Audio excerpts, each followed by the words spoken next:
Hello friends, ಎಲ್ಲರಿಗೂ ನಮಸ್ಕಾರ.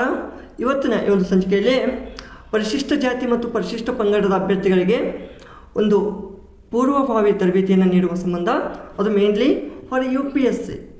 Okay, ಈ ಒಂದು UPSCಗೆ ಪೂರ್ವಭಾವಿ ತರಬೇತಿಯನ್ನು ನೀಡಲಿಕ್ಕೆ ಒಂದು ಸ್ಪರ್ಧಾತ್ಮಕ ಪರೀಕ್ಷೆಯನ್ನು ಕಂಡಕ್ಟ್ ಮಾಡಲಾಗಿತ್ತು. ಸೊ ಈ ಒಂದು ಪರೀಕ್ಷೆಯ ಒಂದು ಕ್ವೆಶ್ಚನ್ ಪೇಪರನ್ನು ನಾವಿಲ್ಲಿ ಅನಲೈಸಿಸ್ ಮಾಡೋಣ.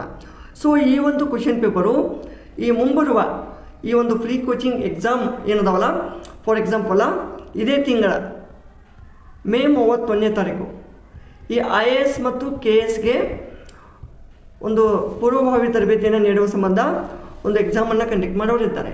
ಸೊ ಆ ಒಂದು ಎಕ್ಸಾಮ್ಗಳಿಗೆ ಇದು ಉಪಯುಕ್ತ ಅಂತ ಹೇಳಕ್ಕೆ ಇಷ್ಟಪಡ್ತೇನೆ. Let's go to first question. ಈ ಕೆಳಗಿನ ನಾಯಕರನ್ನು ಪರಿಗಣಿಸಿ. ಸರ್ದಾರ್ ಪಟೇಲ್, ಯೂಸುಫ್ ಮೆಹರ್ ಅಲಿ, ರಾಜೇಂದ್ರ ಪ್ರಸಾದ್. ಇಲ್ಲಿ 3 ನಾಯಕರನ್ನು ಕೊಟ್ಟಿದ್ದಾರೆ. ಮೇಲಿನವರಲ್ಲಿ ಯಾರು ಪ್ರಮುಖ ಸಮಾಜವಾದಿಗಳು ಮತ್ತು ಕಾಂಗ್ರೆಸ್ ಸಮಾಜವಾದಿ ಪಕ್ಷದ ಸದಸ್ಯರಾಗಿದ್ದರು? ಸೊ ಇಲ್ಲಿ ಕರೆಕ್ಟ್ ಆನ್ಸರ್ ಏನಾಗುತ್ತಾ? ಆಪ್ಷನ್ 2 ಆಗುತ್ತಾ. ಬಿ ಮಾತ್ರ ಅಂದರೆ ಯಾವುದು? ಯೂಸುಫ್ ಮೆಹರ್ ಅಲಿ. ಇವರು ಸಮಾಜವಾದಿ ಮತ್ತು ಕಾಂಗ್ರೆಸ್ ಸಮಾಜವಾದಿ ಪಕ್ಷದ ಸದಸ್ಯರಾಗಿದ್ದರು. ಸೆಕೆಂಡ್ ಕ್ವೆಶ್ಚನ್ನು, ಈ ಕೆಳಗಿನ ಜೋಡಿಗಳಲ್ಲಿ ಯುದ್ಧ ಮತ್ತು ರಾಜ ಅಥವಾ ರಾಣಿ ಇವರಿಗೆ ಸಂಬಂಧಪಟ್ಟಂಥ ಒಂದು ಸರಿಯಾದ ಜೋಡಿಯನ್ನು ಗುರುತಿಸಿ. ಇಲ್ಲಿ ಕರೆಕ್ಟ್ ಆನ್ಸರ್ ಆಪ್ಷನ್ ನಂಬರ್ 4 ಬರುತ್ತೆ. ಚಾಂದ್ವಾರ್ ಯುದ್ಧ ಮತ್ತು ಈ ಚಾಂದ್ವಾರ್ ಯುದ್ಧದಲ್ಲಿ ರಾಜ ಜಯಚಂದ್ರನ ಸೋಲಾಗ್ತದ. ಸೊ ಇವೆಲ್ಲ ತಪ್ಪು. Okay, option number 4 is the correct answer. Next question number 3. ಇಲ್ಲಿ ಎಷ್ಟು ಒಂದು GK ಕ್ವೆಶನ್ಗಳದಾವಲ್ಲ ಅವುಗಳನ್ನೆಲ್ಲ ಡಿಸ್ಕಸ್ ಮಾಡೋಣ. ಸೊ ನಾನು ಇಲ್ಲಿ ಜಾಸ್ತಿ ಆನ್ಸರ್ಗಳನ್ನು ಹೇಳಿಕೆ ಟ್ರೈ ಮಾಡ್ತೀನಿ, ಯಾಕೆಂದರೆ ಈ ಒಂದು ಆಪ್ಟಿಟ್ಯೂಡ್ ಕ್ವೆಶನ್ಗಳು ಸ್ವಲ್ಪ ಲೆಂದಿ ಆಗ್ತವೆ. ಓಕೆನಾ? ಸೊ ಇಲ್ಲಿ ಕ್ವೆಶ್ಚನ್ ನಂಬರ್ 3 ನೋಡಿ. 2 ಸಂಖ್ಯೆಗಳ ವರ್ಗಗಳ ಮೊತ್ತ 145 ಹಾಗೂ ಆ 2ರಲ್ಲಿ ಒಂದು ಸಂಖ್ಯೆಯ ವರ್ಗಮೂಲ 3. ವರ್ಗಮೂಲ ಅಂದ್ರೇನು? ಸ್ಕ್ವೈರ್ ರೂಟ್ ಆಫ್ ಒಂದು ಸಂಖ್ಯೆ. ಓಕೆ, ಹಾಗಾದರೆ ಇನ್ನೊಂದು ಸಂಖ್ಯೆ ಯಾವುದು? ಇನ್ನೊಂದು ಸಂಖ್ಯೆ option number 4, 8. Next question number 4. ಒಂದು ಪೆಟ್ಟಿಗೆಯಲ್ಲಿ ₹1 ಮತ್ತು 50 ಪೈಸೆಯ 210 ನಾಣ್ಯಗಳಿವೆ.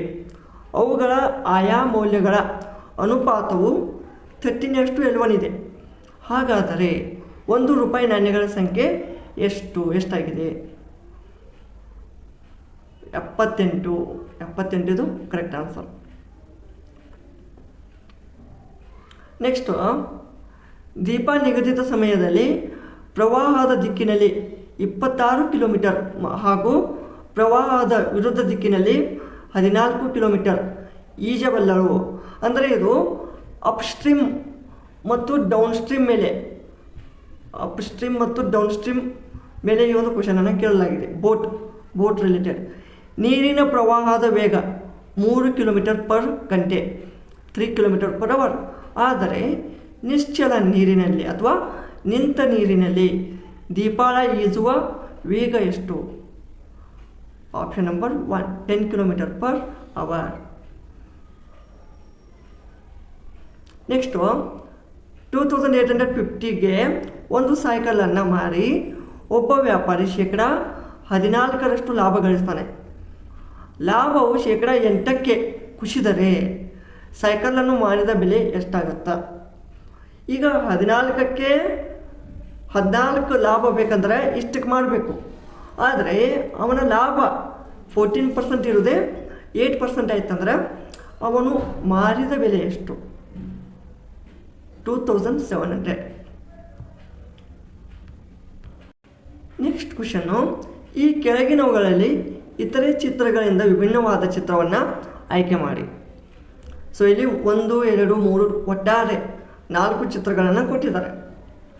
ಇದರಲ್ಲಿ ಗುಂಪಿಗೆ ಹೊಂದದ ಒಂದು ಚಿತ್ರ ಯಾವುದಪ್ಪ ಅಂದರೆ ಆಪ್ಷನ್ ನಂಬರ್ 4 ಆಗುತ್ತೆ ಇದು. ಓಕೆ, 8ನೇ ಕ್ವೆಶನ್ನು, 2 ಸಂಖ್ಯೆಗಳ LCM ಅವುಗಳ HCFಗಿಂತ 14 ಪಟ್ಟು ಹೆಚ್ಚಾಗಿದೆ. LCM ಮತ್ತು HCF ಮೊತ್ತವು 900 ಆಗಿದೆ. ಒಂದು ಸಂಖ್ಯೆ 420 ಆದಲ್ಲಿ ಇನ್ನೊಂದು ಸಂಖ್ಯೆ ಎಷ್ಟಾಗ್ತದಪ್ಪ? 120 ಆಗ್ತದ.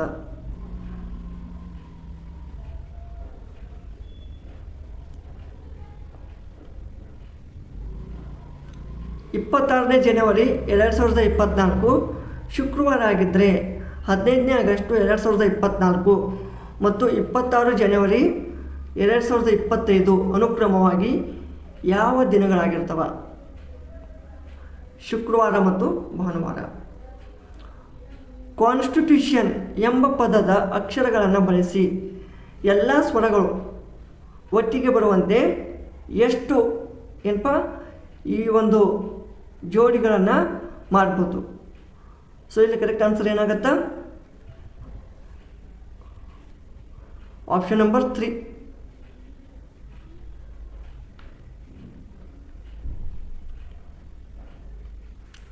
ಬೋರ್ಡ್ ಅನ್ನು ಈ ರೀತಿ ಇಂಡಿಕೇಟ್ ಮಾಡಿದ್ರೆ, ಚಾಕನ್ನು ಈ ರೀತಿ ಕೋಡಿಂಗ್ ಮಾಡಿದ್ರೆ, ಚಾರ್ಕೋಲನ್ನು ಯಾವ ರೀತಿ ನೀವು ಇಂಡಿಕೇಟ್ ಅಥವಾ ಕೋಡಿಂಗ್ ಮಾಡ್ಬೋದು. ಇದು ಸಿಂಪಲ್ ಕ್ವಶನ್ ಅದ. ಕೋಡಿಂಗ್ ಆ್ಯಂಡ್ ಡಿಕೋಡಿಂಗಲ್ಲಿ ಈ ಒಂದು ಕ್ವಶನ್ ಬರುತ್ತೆ.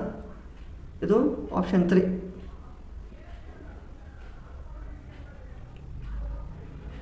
ಒಂಬತ್ತು ಸಂಖ್ಯೆಗಳ ಸರಾಸರಿಯು 30 ಆಗಿರ್ತದೆ.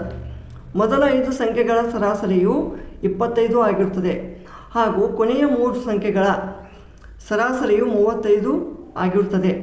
ಹಾಗಿದ್ದರೆ 6ನೇ ಸಂಖ್ಯೆಯು ಎಷ್ಟಾಗಿರ್ತದೆ? 40. ನೆಕ್ಸ್ಟ್ ನೋಡಿ 13ನೇ ಕ್ವಶನ್ನು. ಇಲ್ಲಿ ಒಂದು ಪಜಲ್ ಇದೆ. ಓಕೆ, ಒಂದು ಸಿಟ್ಟಿಂಗ್ ಅರೇಂಜ್ಮೆಂಟ್ ಅಥವಾ ಇದು ಸಿಟ್ಟಿಂಗ್ ಅಲ್ಲ.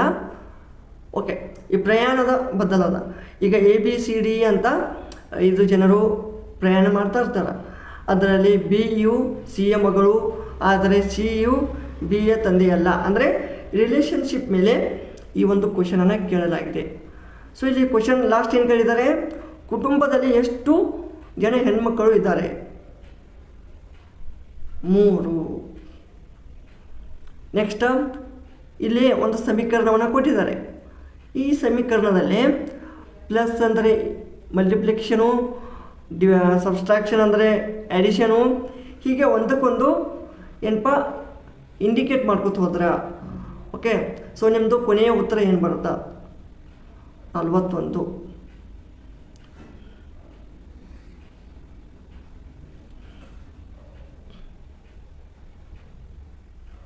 ಕೆಳಗಿನ ಯಾವ ವೆನ್ ರೇಖಾಚಿತ್ರವು ಅಥವಾ ವೆನ್ ಡಯಾಗ್ರಾಮ್ ಪರ್ವತಗಳು, ಭೂಮಿ ಮತ್ತು ಅರಣ್ಯಗಳ ನಡುವಿನ ಉತ್ತಮ ಸಂಬಂಧವನ್ನು ಸೂಚಿಸ್ತದೆ? ಫ್ರೆಂಡ್ಸ್ ಇಲ್ಲಿ ನೋಡಿ, ಸಿಂಪಲ್ ಇದು ಕ್ವಶನು. ಈಗ ಭೂಮಿ ಅಂದರೆ ಏನಪ್ಪ? ಈ ಪೃಥ್ವಿ ಅದ. ಈ ಪೃಥ್ವಿಯಲ್ಲಿನೇ ಪರ್ವತಗಳು ಬರ್ತಾವ, ಅರಣ್ಯ ಬರ್ತದ, ಮತ್ತು ಅರಣ್ಯ ಆಗಲಿ ಅಥವಾ ಗಿಡ ಮರ ಅಥವಾ ನದಿ, ಹಳ್ಳ ಕೊಳ್ಳ, ಸಮುದ್ರ, ಗುಡ್ಡ ಗಾಡು, ಸೊ ಇವೆಲ್ಲ ಏನಾಗ್ತವ? ಭೂಮಿಯಲ್ಲಿನೇ ಬರ್ತಾವ. ಇವು ಪರ್ವತಗಳು ಬರ್ತಾವ ಮತ್ತು ಅರಣ್ಯಗಳು ಬರ್ತಾವ. ಬಟ್ ಪರ್ವತ ಮತ್ತು ಅರಣ್ಯಗಳ ನಡುವೆ ಏನಾದರೂ ಕನೆಕ್ಷನ್ ಇದೆಯಾ? ಅದನ್ನು ನಾವು ನೋಡ್ಕೋಬೇಕು. ಓಕೆ ನೋಡಿ, ಈಗ ಇದು ಭೂಮಿ, ಇದು ಅರ್ಥ, ಇದು ಭೂಮಿಯಲ್ಲಿ ಏನು ಬರ್ತಾವ? ಅರಣ್ಯದಲ್ಲಿ ಪರ್ವತ ಬರ್ತಾವ. ಎಸ್, ಪರ್ವತ ಬಂದು ಬರ್ತಾವ ಅಥವಾ ಇಲ್ಲ, ಅಂದರೆ ಒಂದಕ್ಕೊಂದು ಇದು ಕೂಡ ಕನೆಕ್ಷನ್ ಆಗುತ್ತೆ. ಓಕೆ, ಸೊ ಇಲ್ಲಿ option 1 is a right answer.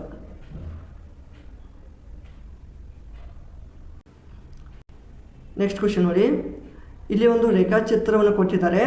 ಈ ಚಿತ್ರವನ್ನು ಆಧರಿಸಿ ನೀವು ಆನ್ಸರನ್ನು ಫೈಂಡ್ ಔಟ್ ಮಾಡಬೇಕು. ಆಟಗಾರರು, ಡಾಕ್ಟರ್ಗಳು, ಕಲಾವಿದರು. ಓಕೆ, ಆಟಗಾರರು ಸರ್ಕಲ್ದಲ್ಲಿದ್ದವರು, ಡಾಕ್ಟರು ತ್ರಿಕೋನ, ಕಲಾವಿದರು ಆಯತ. ಓಕೆ, ಇದನ್ನು ಆಧರಿಸಿ ನೀವು ಇಲ್ಲಿ ಆನ್ಸರನ್ನು ಮಾಡಬೇಕು. ಸಿಂಪಲ್ ಅದು, ಏನಿಲ್ಲ. ಸೊ 16ನೇ ಕ್ವಶನ್ ನೋಡಿ, ಇಲ್ಲಿ ಎಷ್ಟು ಆಟಗಾರರು ಕಲಾವಿದರು ಅಲ್ಲ ಅಥವಾ ಡಾಕ್ಟರ್ಗಳು ಅಲ್ಲ? 35. ಎಷ್ಟು ಕಲಾವಿದರು ಆಟಗಾರರಾಗಿದ್ದಾರೆ? 45. ಎಷ್ಟು ಡಾಕ್ಟರ್ಗಳು ಆಟಗಾರರು ಮತ್ತು ಕಲಾವಿದರು ಎರಡೂ ಆಗಿದ್ದಾರೆ? 13.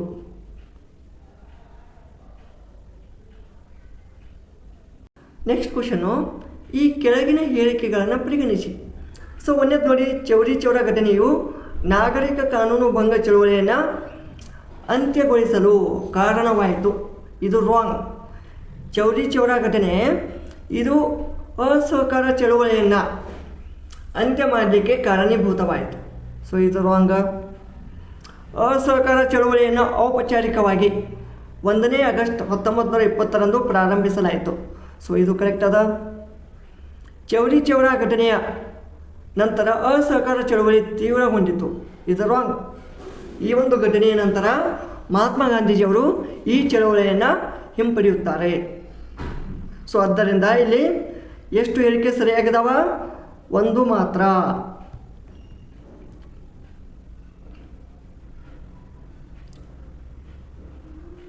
ಸೈಮನ್ ಆಯೋಗಕ್ಕೆ ಸಂಬಂಧಿಸಿದಂತೆ ಈ ಕೆಳಗಿನ ಹೇಳಿಕೆಗಳನ್ನು ಪರಿಗಣಿಸಿರಿ.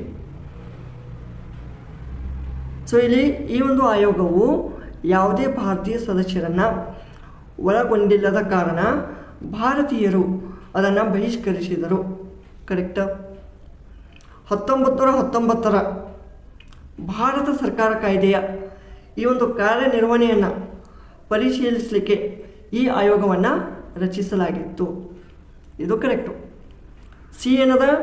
ಸೈಮನ್ ಆಯೋಗದ ಶಿಫಾರಸುಗಳನ್ನು ಕಾಂಗ್ರೆಸ್ ಬೆಂಬಲಿಸಿತು. ಇದು ರಾಂಗ್. ಯಾಕೆಂದರೆ ಅದನ್ನು ಗೋ ಬ್ಯಾಕ್ ಸೈಮನ್ ಅಂತ ಅದನ್ನು ಬಹಿಷ್ಕಾರ ಮಾಡಿದ್ರು. ಸೊ ಇಲ್ಲಿ option 1 is the right.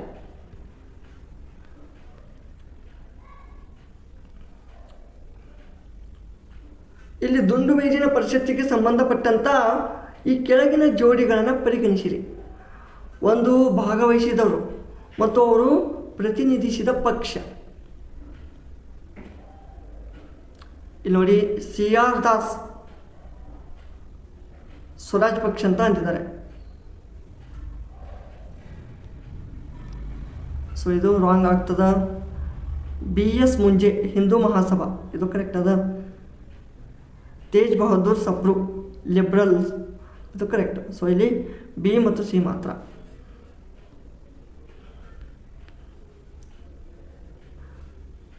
British ಕಾಯ್ದೆಗಳಿಗೆ ಸಂಬಂಧಿಸಿದಂತೆ ಈ ಕೆಳಗಿನ ಜೋಡಿಗಳನ್ನು ಪರಿಗಣಿಸಿರಿ. ಸೊ ಇಲ್ಲಿ ಎಷ್ಟು ಜೋಡಿಗಳು ಸರಿಯಾಗಿ ಹೊಂದಾಣಿಕೆ ಆಗಿದ್ದಾವೆ ಅಂತ ಕೇಳಿದ್ದಾರೆ. ಸೊ ಇಲ್ಲಿ ಕರೆಕ್ಟ್ ಆನ್ಸರ್ ಏನಾಗುತ್ತಾ? 3 ಹೇಳಿಕೆಗಳು ಕರೆಕ್ಟ್ ಅದಾವೆ. ಈ 4 ಹೇಳಿಕೆಗಳಲ್ಲಿ ಯಾವ ಹೇಳಿಕೆ ರಾಂಗ್ ಇದೆ ಅಂತ ನಾನು ಕಮೆಂಟ್ ಮಾಡಿ ನೋಡೋಣ. ಯಾಕೆಂದರೆ ಇದರಲ್ಲಿ 4ರಲ್ಲಿ 3 ಕರೆಕ್ಟ್ ಅದಾವೆ. ಓಕೆ, ಬಟ್ ಯಾವುದೊಂದು ರಾಂಗ್ ಇದೆ ಪ್ಲೀಸ್ ಕಾಮೆಂಟ್. ಇಲ್ಲಿ ಆಪ್ಷನ್ ನಂಬರ್ 3 ಕರೆಕ್ಟ್ ಆಗುತ್ತೆ, 3 ಮಾತ್ರ.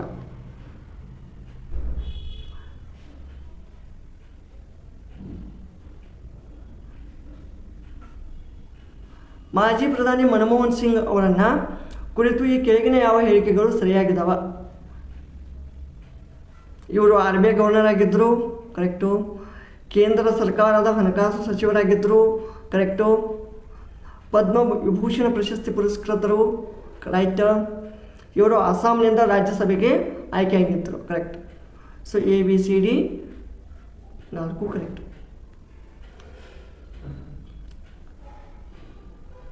UNEPಯಿಂದ ನೀಡಲ್ಪಡುವ 2024 ಈ ಒಂದು ಸಾಲಿನ ಚಾಂಪಿಯನ್ಸ್ ಆಫ್ ದಿ ಅರ್ತ್ ಪ್ರಶಸ್ತಿಗೆ ಭಾಜನರಾದ ಭಾರತೀಯರನ್ನು ಹೆಸರಿಸಿ. ಮಾಧವ್ ಗಾಡ್ಗಿಲ್.